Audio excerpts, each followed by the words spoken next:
Hola, hoy nos vamos a meter de lleno en los orígenes de una de las ideas más potentes de Wall Street, el trading cuantitativo. A ver, casi todo el mundo piensa que esto es algo de la era de Internet, ¿verdad? Pues no, sus raíces son mucho, pero que mucho más profundas. Vamos a verlo. A principios de los 90, el matemático Jim Simons estaba convencido de que había dado con la clave del universo financiero.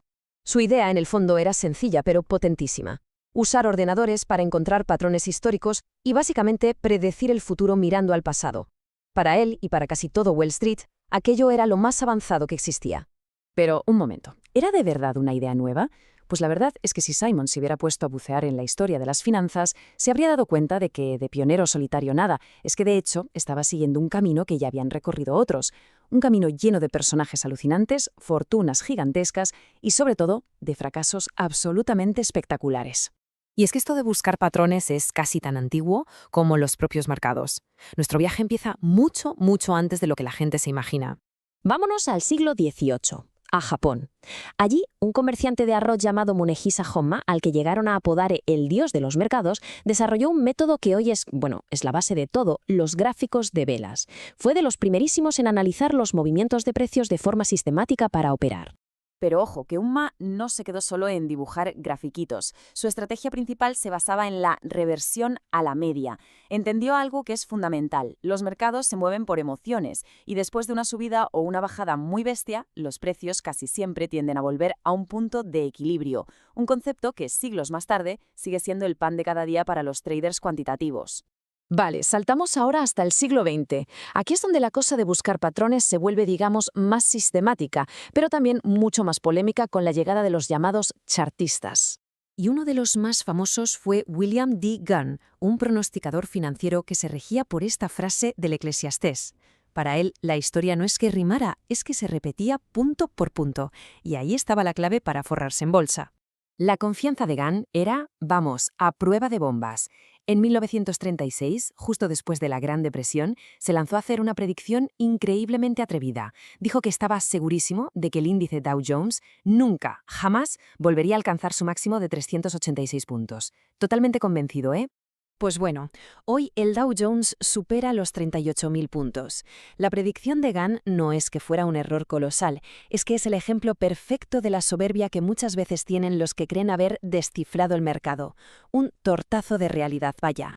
Otro personaje de película fue Gerald Tsai Jr. En los años 60 llevó el análisis técnico a otro nivel. Se montó una sala de guerra que mantenía a unos 13 grados helada y la llenó de gráficos que daban vueltas. Decía que era para que su equipo estuviera siempre alerta. Y su fondo, el Manhattan Fund, fue la gran sensación del momento. Pero claro, la fiesta no duró para siempre. El mercado bajista del 69 al 70 se llevó por delante su fondo. Y de la noche a la mañana sus métodos, que antes eran revolucionarios, pasaron a ser el hazme reír de todo el mundo. Los analistas técnicos se convirtieron en una especie de chamanes, practicantes de vudú financiero a los que nadie tomaba en serio.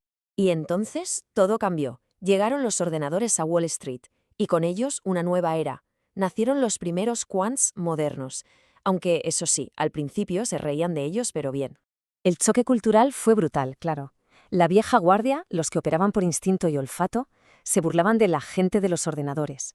Mientras tanto, estos nuevos especialistas, que solían ser doctores en física o matemáticas, sentían lo que uno de ellos llamó la vergüenza de ser un experto en números. Los traders de toda la vida no entendían sus modelos y, sinceramente, es que tampoco querían entenderlos. El primer matemático que aplicó estas ideas con un éxito tremendo fue Ed Thorp.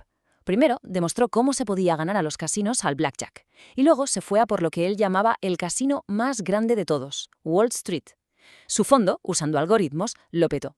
Pero su caída fue un recordatorio muy duro de que hasta la mejor estrategia matemática se puede ir al traste por un escándalo de personas y un pánico en el mercado que no tienen nada pero nada que ver con los números.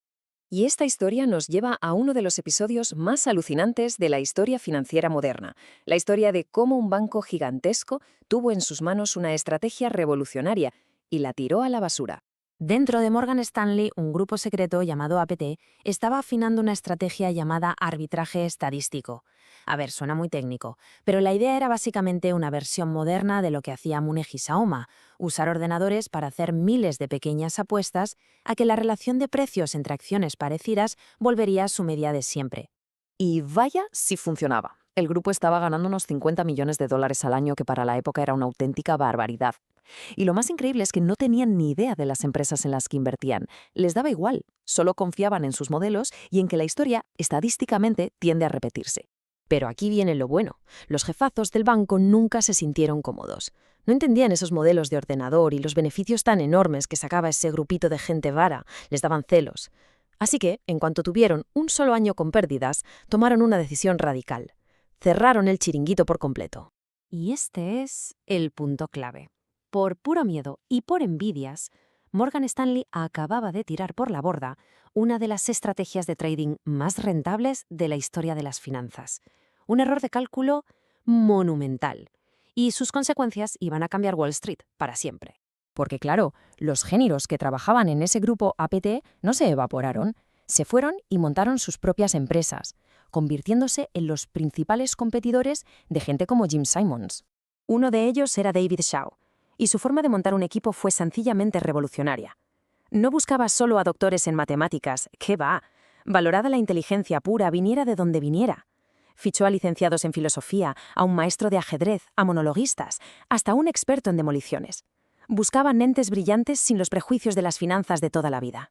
Y Shao no pensaba solo en los mercados, ni mucho menos. A principios de los 90, cuando Internet estaba naciendo, tuvo esta visión que es que te vuela la cabeza. Le dijo a un compañero: creo que la gente comprará cosas por Internet. Iban a publicar reseñas, y en esa oficina uno de sus programadores más jóvenes estaba escuchando con mucha atención. Poco después dejó la empresa, se mudó a Seattle y empezó a darle vueltas a un plan de negocio para montar una librería online. Se llamaba Jeff Bezos, y esa librería, con el tiempo, se llamaría Amazon. Y todo esto nos deja con la pregunta final. A principios de los 90, Jim Simons creía que tenía una idea que iba a cambiarlo todo, pero la realidad era que tenía rivales como David Shaw, gente que había salido de las cenizas del error de Morgan Stanley, que le llevaban años de ventaja, tenían muchísimo dinero y ya estaban ganando fortunas. La pregunta es, ¿cómo demonios iba a poder Simons siquiera competir con ellos?